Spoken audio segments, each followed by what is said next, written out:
बांका जिले के बौंसी प्रखंड अंतर्गत श्याम बाजार में कोरोना गाइडलाइंस का घोर उल्लंघन किया गया।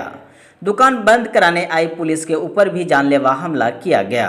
कोरोना महामारी को लेकर सरकारी गाइडलाइंस के अनुसार शहरी एवं ग्रामीण क्षेत्रों के लॉकडाउन के दौरान हाट बाजार एवं आदि बंद कराने गई पुलिस पर नाश्ता दुकानदार ने कढ़ाई में खौलता हुआ तेल का छिड़काव कर पुलिसकर्मी सहित पदाधिकारी को घायल किया है। श्याम बाजार के नाश्ता दुकानदार भूकन पंडित एवं उसके पुत्र गणेश पंडित को पुलिस ने गिरफ्तार किया है। बताया जाता है कि गणेश पंडित का दिमागी संतुलन ठीक नहीं रहता है। सरकारी निर्देश के अनुसार लॉकडाउन के दौरान शहरी क्षेत्र में आवश्यक वस्तुओं की दुकान सुबह 7 बजे से लेकर 11 बजे तथा ग्रामीण क्षेत्रों में 12 बजे दिन तक दुकान खुला रहने का आदेश है। वहीं घायल पुलिसकर्मियों का इलाज स्थानीय रेफरल अस्पताल में किया गया। जानकारी हो कि शनिवार को श्याम बाजार हाट में काफी भीड़ देखते हुए बीडीओ पंकज कुमार एवं सीओ विजय कुमार गुप्ता तथा थाना अध्यक्ष राजकिशोर सिंह ने पुलिस बल के साथ दुकान बंद कराने का काम शुरू किया। दुकान बंद कराने के लिए बीडीओ एवं थाना अध्यक्ष के पुलिस वाहन से लगातार माइकिंग कराया जा रहा था।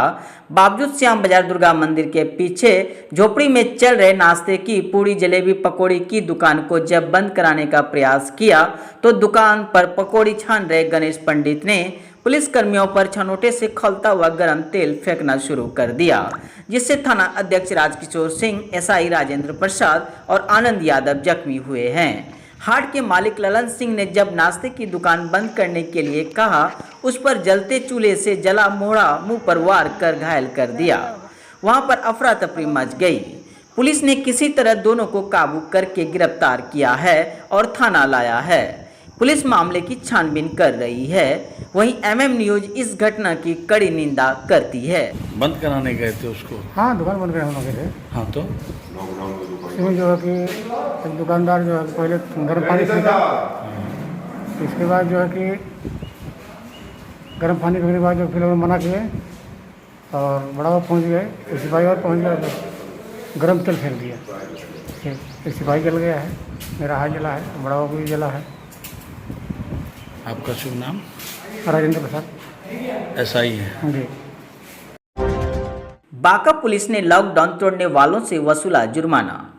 चांदन थाना के चांदन हाई स्कूल के समीप एसपी अरविंद कुमार गुप्ता के निर्देश पर चांदन थाना अध्यक्ष रविशंकर कुमार के नेतृत्व में जितेंद्र कुमार तिवारी, डीटीओ अशोक कुमार, चांदन बीडीओ दुर्गा शंकर, अंचलाधिकारी प्रशांत सांडिल के साथ सुरक्षा बल के द्वारा दोपहर गश्ती के दौरान बाइक चेकिंग अभियान चलाया गया, जिसमें बगैर ई पास के बाइक चालक सवारी वाहन को रोक कर आवश्यक कागजात, हेलमेट, डिक्की, लाइसेंस, इंश्योरेंस इत्यादि की जांच की गई। जांच के क्रम में गड़बड़ी पाए जाने वाले वाहन चालकों से जुर्माना वसूला, जहां डीटीओ अशोक कुमार की उपस्थिति में लगभग 35,000 रुपये के करीब राजस्व वसूला गया। इसी क्रम में बंगाल आसनसोल से कटोरिया के लिए जा रहे दूल्हा सवार वाहन को भी रोका गया, जिसमें जरूरी कागजात के अभाव में घंटे खड़े होकर उचित जुर्माना भरा।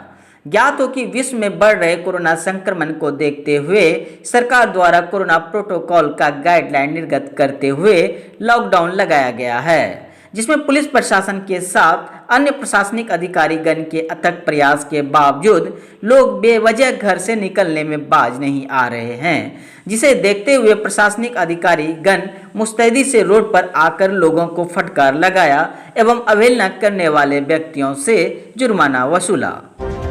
जूट लदी ट्रक दुर्घटनाग्रस्त, कोई हताहत नहीं। सिमुलतला कटोरिया मुख्य मार्ग स्थित मथुरा मोड़ के समीप जूट लदी 407 ट्रक पलटी, जिसमें कोई हताहत नहीं।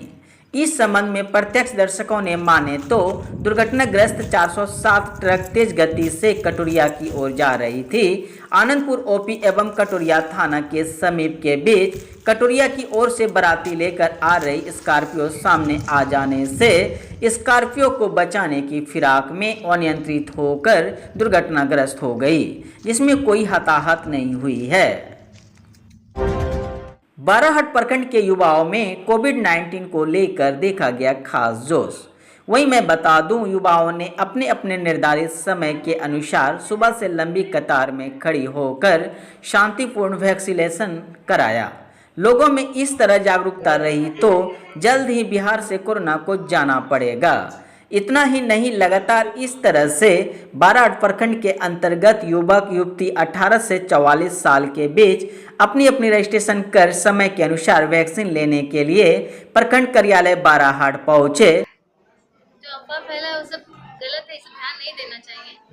जो है अपना आके लेना चाहिए। सरकार किसी सुविधा के लिए निकाली तो हमारे ही फायदे के लिए निकाली, सबको आके लेना चाहिए। भागलपुर दुमका मुख्य मार्ग पर भेड़ा मोड़ के समीप मद निषेध को लेकर सघन वाहन चेकिंग अभियान चलाई गई। चेकिंग के दौरान प्रत्येक गाड़ी की डिक्की, आवश्यक कागजात, ई पास की चेकिंग की गई। मौके पर अवर निरीक्षक मद निषेध मनीष सक्सेना के साथ कई पुलिसकर्मी मौजूद थे। बांका जिले के विजयनगर चौक व अमरपुर इंग्लिश मोड़ चौक पर चलाई गई सघन वाहन चेकिंग अभियान, जिसमें मास्क, हेलमेट और छोटे बड़े वाहन का ई पास एवं डिक्की की जांच की गई। इस दरमियान कई गाड़ी के चालान भी काटे गए। मैं आपको बता दूं, जिस तरह से पुलिस प्रशासन अपनी सेवा देने के लिए तत्पर रहती है, ठीक उसी प्रकार से लोगों को समझना चाहिए कि भयानक महामारी में सतर्क रहे, नहीं तो जल्द ही उनके घर तक कोरोना पहुंच जाएगी और फटाक से टिकट कट जाएगी। इसीलिए MM न्यूज बिहार झारखंड सभी बांका वासियों के साथ साथ देशवासियों से आग्रह करती है, इस भयावह बीमारी से बचने के लिए सरकारी गाइडलाइंस का पालन करें। बांका शहर के सभी चौक चौराहों पर बांका पुलिस के द्वारा शाम के वक्त किया गया फ्लैग मार्च। इस दरमियान सभी दुकानों को बंद करवा दी गई एवं उन्हें हिदायत दी गई कि कोविड-19 का गाइडलाइन पालन करें, अन्यथा सरकारी कार्रवाई की जाएगी। पोड़ैयाहाट विधायक प्रदीप यादव ने बढ़ते हुए कोरोना को लेकर विधायक खुद सभी जगह जाकर कोरोना वैक्सीन सेंटर का निरीक्षण कर रहे हैं।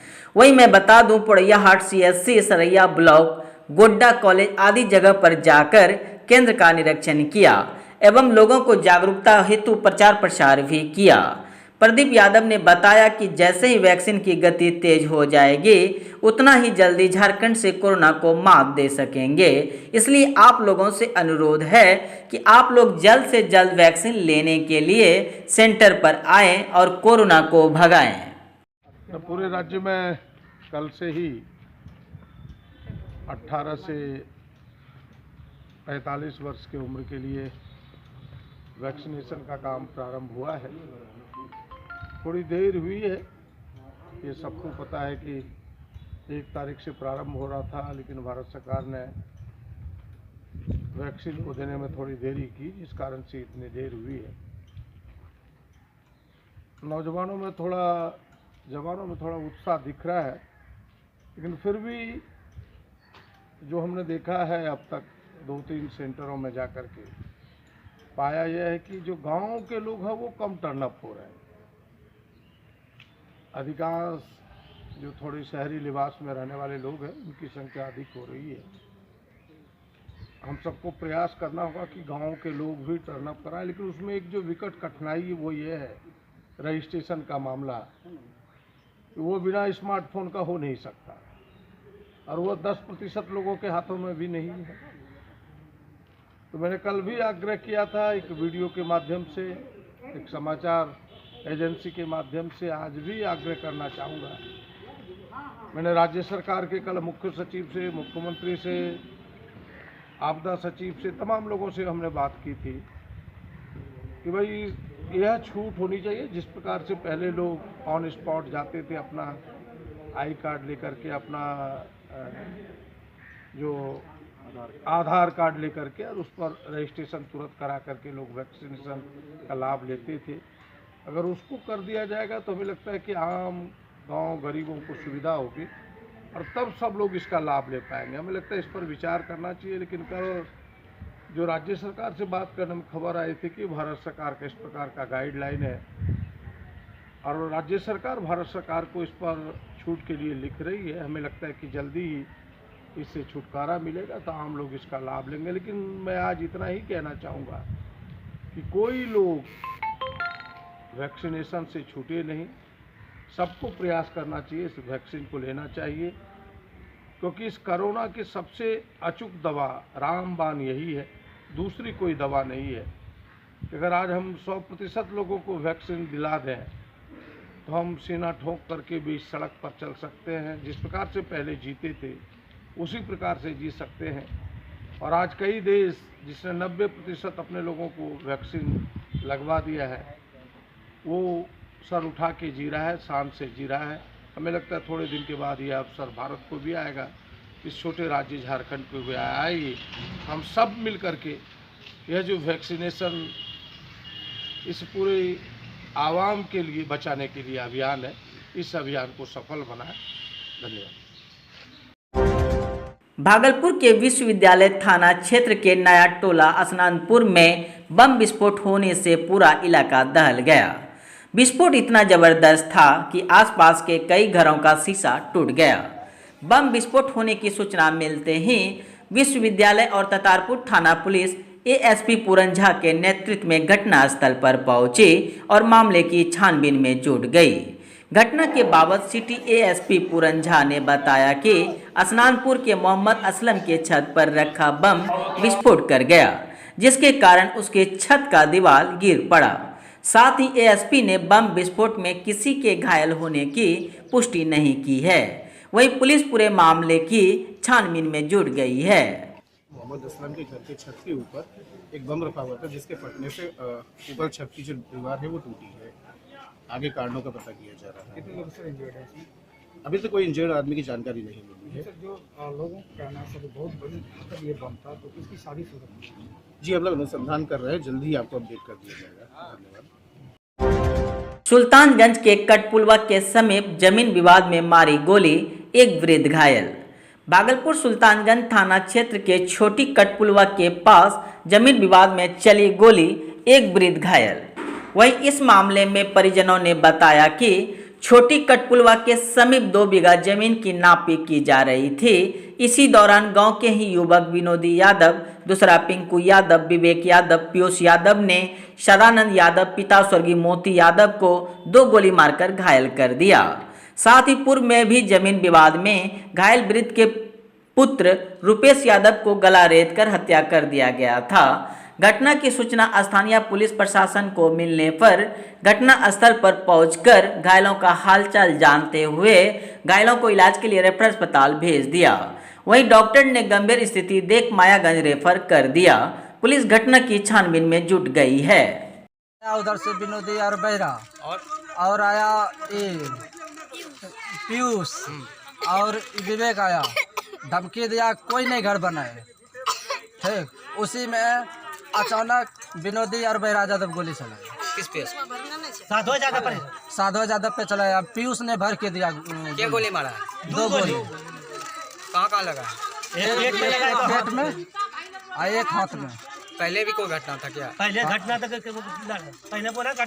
का घटना था, मतलब 15 साल पहले इस गला विनोदी और बहरा यादव ने काटा था। किसका? मेरा भाई का। क्या नाम? रुपेश यादव। रुपेश यादव। हाँ। फिर उसके बाद जब ले गया अस्पताल, वो जिंदा रहा कुछ दिन। फिर उसके बाद ले गया पटना, फिर उसके बाद मर गया। क्या नाम है आपका? मनीष यादव। कहाँ घर हुआ? शिवनंदनपुर। आपसी जमीनी विवाद में अपने ही चचेरे भाई को लाठी डंडे से पीट कर की बुरी तरह से जख्मी। भागलपुर जिले के जगदीशपुर थाना क्षेत्र के जमगांव में आपसी जमीनी विवाद को लेकर 2 युवक को लाठी डंडे से पीट कर बुरी तरह से जख्मी कर दिया। मीडिया को जानकारी देते हुए घायल के मम्मी आशा देवी ने बताया कि मेरे पिता के जमीन पर गोरेलाल यादव उम्र 55 वर्ष, पिता छवि यादव, प्रवेश यादव ने मिलकर मेरे हिस्सा जमीन को कब्जा करने लगे। इसके बाद रोकने पर मुझे गाली गलौज करते हुए मारपीट करना शुरू कर दिया। घायल के माता आशा देवी अपने जमीन छोड़कर भागे घर पहुंची, जिसके बाद अपने पुत्र नंदन यादव एवं छोटी यादव ने गाली गलौज करने से मना किया तो इतने में गोरेलाल यादव आक्रोश में आकर बोला, मारो साले को। जिसके बाद उक्त तीनों युवकों ने नंदन यादव, छोटू यादव को लाठी डंडे से पीट कर बुरी तरह से जख्मी कर दिया। नंदन यादव, छोटू यादव बेहोश होकर जमीन पर गिर गया। घायल के माता आशा देवी ने बताया कि मेरे पुत्र के गले में चांदी का हार एवं नंदन यादव के गले में सोने का हार दुखन यादव एवं अन्य साथियों ने खींच लिया। जिसके बाद घायल के माता आशा देवी ने जगदीशपुर थाने में आवेदन देकर उचित न्याय की गुहार लगाई है। इधर भागलपुर के जगदीशपुर थाना में पीड़ित परिवार से आवेदन लेकर बीते 3 दिनों तक कोई कार्रवाई नहीं की। इधर घायल दोनों युवक निजी अस्पताल में बेहतर उपचार के लिए भर्ती है। बहरहाल देखने वाली बात यह होगी कि जगदीशपुर थाना पुलिस कब तक इन आरोपियों को गिरफ्तार करेगा या फिर पीड़ित परिवार अधिकारी के पास यूं ही भटकते रहेंगे। तो जे नाबालिग बच्चा छलै वएह ने जमीनो में हिस्सा मांगे छलै। हाँ जेना 3 भाई छलै ने तऽ अब एके गो होशियार बेटा छलै तऽ बाप मने कि डेथ होय वाला छलै तऽ बड़का बेटा नाम से चढ़ाय देलकै नाम कि हौसनी तऽ छोटो छोटो छै तऽ नहीं न होती 10 साल और 12 साल और छलै छोटो मने कि न बुद्धि वाला सनी छलै तऽ बड़का बेटा नाम दे देलकै तऽ हाँ 2000 का हिस्सा दे देलकै भैंसुरन हमरो 1 हिस्सा और हमरो हिस्सा बचलै वही पर मैं अपना घर बेची के हमरा जमीनों पर कार्रवाई करा लगले कि घर हम उस जगह पर बनाए। थाना में एकरो सूचना तो दिले छलै। हाँ दिले छै थाना में। की कार्रवाई होले पुलिस रो? कार्रवाई कुछ करलकै पुलिस? पुलिस यहाँ लिखले छै अखनी तक तो हो गेले 3 दिन तो कोई ब्यौरा नहीं दिले छै। अच्छा थाना से अभी फोन भी नहीं करले छै? नहीं थाना से फोने नहीं करले छै। हम रोगी के इलाज करे चक्रो में छिए। घायल जे होलो छै कि हाथ पर भी टूटलो छै? पूरा घायल छै दिमाग फटी गेलो छै। अच्छा मारे वाला नाम की छलै? दुखान यादव। आरो दुखान यादव प्लस में उसका पहले गोरेलाल का पापा गोरेलाल था ऑर्डर दिया कि मारो इसको। बात करने में कहा उसका पापा कि मारो बस डायरेक्ट नंदन यादव को लाठी छोड़ दिया सबने मिल के। कहाँ घर छै? जमगांव। की नाम छै? कहाँ? आशा देवी। जे घायल छै ओकरो तक के छै? मम्मी। भागलपुर सुल्तानगंज के कृपानाथ सिंह रोड में दुकानदारों द्वारा सरकारी जमीन पर अतिक्रमण का मामला प्रकाश में आया है। वहीं ग्रामीणों ने बताया कि कृपानाथ सिंह रोड में पंडितों द्वारा सरकार के जमीन पर अतिक्रमण कर लिया गया है, जो नाला पर दुकान लगाया जाता है, जिससे बाहर से आ रहे लोगों को काफ़ी परेशानी होती है। साथ ही सड़क जाम होने पर छोटी वाहनों से नाला पर दुकानदारों के मिट्टी का बर्तन ठोकर लगने से फूट जाता है। ऐसे में पंडितों द्वारा लड़ाई झगड़ा कर मिट्टी के फूटे बर्तन का पैसा का वसूली करते हैं, नहीं तो छोटे वाहनों को गली के बाहर नहीं जाने दिया जाता है। यह कहानी रोज ही रोज बनी रहती है। ऐसे में ग्रामीणों ने मीडिया के माध्यम से मांग से पदाधिकारी को अवगत कराया है कि पंडितों द्वारा नाला पर दुकान नहीं लगाया जाए, इस पर कार्रवाई की जाए। कोरोना से जदयू सांसद मौत का अफवाह फैलाने वाले शख्स के खिलाफ मामला दर्ज।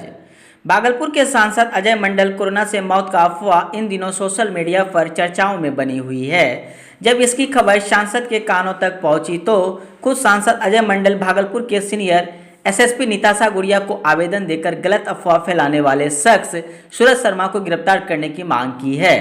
सांसद अजय मंडल ने संवाददाता को फोन पर बताया कि गलत अफवाह फैलाने से मानसिक और व्यक्तिगत छवि पर प्रतिकूल असर पड़ा है। इधर भागलपुर के सीनियर एसएसपी को आवेदन मिलते ही सूरज शर्मा नामक शख्स के खिलाफ कांड संख्या 311/21 घोघा थाना में मामला दर्ज करने की बात कही है।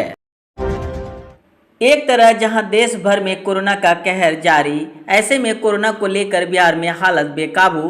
हालांकि कोरोना महामारी को रोकने के लिए राज्य सरकार ने बढ़ाकर आगामी 25 मई तक लॉकडाउन घोषित किया है, जिस दौरान बस जरूरी सेवाओं को भी छूट दिया गया है।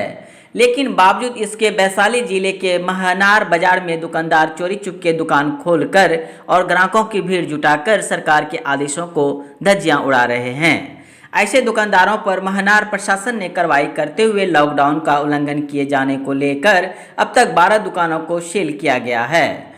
कोरोना गाइडलाइंस को उल्लंघन करते पाए जाने पर महनार में अब तक 12 दुकानों को सील किया गया है। इस संबंध में महनार के अपर एसडीओ राकेश रंजन ने बताया कि सरकार द्वारा जारी कोरोना गाइडलाइंस में सख्ती को लेकर जिला पदाधिकारी के आदेश के बाद महनार बाजार में छापेमारी के दौरान कई दुकानें खुली पाया गया, जिसको लेकर कोरोना गाइडलाइंस को उल्लंघन करते पाए जाने के बाद अब तक 12 दुकानों को सील किया गया एवं चेतावनी के बाद भी ऐसे दुकानें खुली पाए जाने पर 5 लोगों पर कानूनी कार्रवाई की गई है।